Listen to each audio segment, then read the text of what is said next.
Masu kallona da bibiyata a wannan tashar ta Airdrop House TV, a yau zan gabatar muku da wani babban airdrop mai suna YBT, wanda yake sa ran za a yi launching ɗin application ɗinsa a cikin wannan watan da muke ciki, insha Allah, inda za mu iya tura wannan token ɗin a ciki kuma mu iya sayar da shi kenan idan sun ba mu dama. To kamar dai kullum, a yanzu ma zan nuna muku yadda ake yin register da shi. Za a je muku link shi a description ɗin video. Idan kana kallon wannan video a YouTube channel ne, ka duba a description za ka ga link, sai ka taba ka yi register kenan kamar da aka saba. Gashi na yanzu za mu shiga cikin sa, kamar yadda kuke gani mun taba link din kenan. Wannan shafin shine zai baka idan ka riga ka shigo kenan ka taba link. So abin da zaka yi idan ya kawo ka a nan wajen, sai ka zo ka saka email address ɗinka kenan wanda zaka yi register da shi, sai ka zo ka saka, sai ka ranna next. Yawa, to idan ka danna abin da zaka yi, sai ka zo ka saka sunanka, sai ka saka password. Wannan referral code din da kake gani sai ka bar shi a daidai nan wajen kan yi, gashi nan za mu saka, sai ka saka password. Yawa, gashi nan mun riga mun kammala sa password, mun sa suna, mun sa password daidai, gashi nan ya ba mu correct. To abin da zaka yi na gaba shi ka danna create account. Yawa, zai zo da kai a nan wajen, sai ka danna go to login. Sai ka zo ka saka wannan password din da kai amfani da shi, gashi nan sai ka saka email da password. Ga login ɗinka na ya riga ya yi successfully kenan. To ana wajen idan ya kawo ka, idan kana so za ka yi verify yanzu, in kuma later za ka danna sai ka danna wannan, in kuma verify sai ka danna wannan blue nan. To mu za mu nuna muku za ku yi verify email ɗinku ne, sai ku danna gashi nan inda aka ce verify now.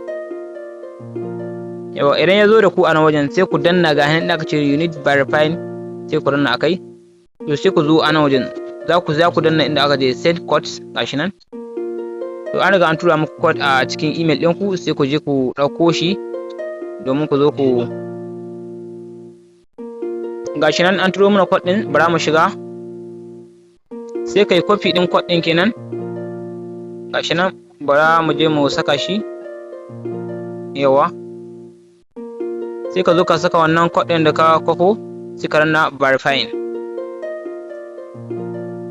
So kun ga gashi nan email ɗinka ya riga ya yi verifying. So abin da za ka yi yanzu, bara mu koma, idan aka buɗe mana wallet a nan wajen, za ku zo mu yi connecting. Idan aka ga referral code ɗinka ne za ka ɗauka, idan aka buɗe mana shi a can za mu je mu ɗora abin nan. Sai ka zo a nan wajen, sai mu je ƙasa, gashi nan inda aka ce maka YE block ɗin nan, sai ka daɓa, gashi nan sai ka yi ƙasa, sai ka danna wannan cancel ɗin, ka danna. To sai ka yi ƙasa a nan wajen da aka ce maka check in ɗin, in ka danna da zai scroll zai kai da kai, zai tafi da kai a wajen da za ka yi claim kenan, gashi nan. Idan ka yi amfani da referral code za ka samu 1.2 kenan, idan ba kai ba kuma za ka gan shi a 0.0, sai ka danna check in domin ya baka 0.5, gashi nan. Kun gani ya riga ya shiga. So sai bayan 24 hour ake zuwa ake danna wannan miner kenan, kamar da ke gani yana nan yana pending. Idan kana buƙatar sauki wannan app ɗin da ake mining kuma, sai ka dawo ka koma sama. A nan nake gani yankan nan guda uku, ya danganta da yanayin browser ka. Idan ka taba sai ka danna add to home ɗin nan, to zai baka, sai ka danna installing. Da za ga sauke ma a cikin fuskar waya ka, inda nan ta nan sai ka je ka yi login, ka rika shigowa kana yin claim din shi a duk bayan 24 hour.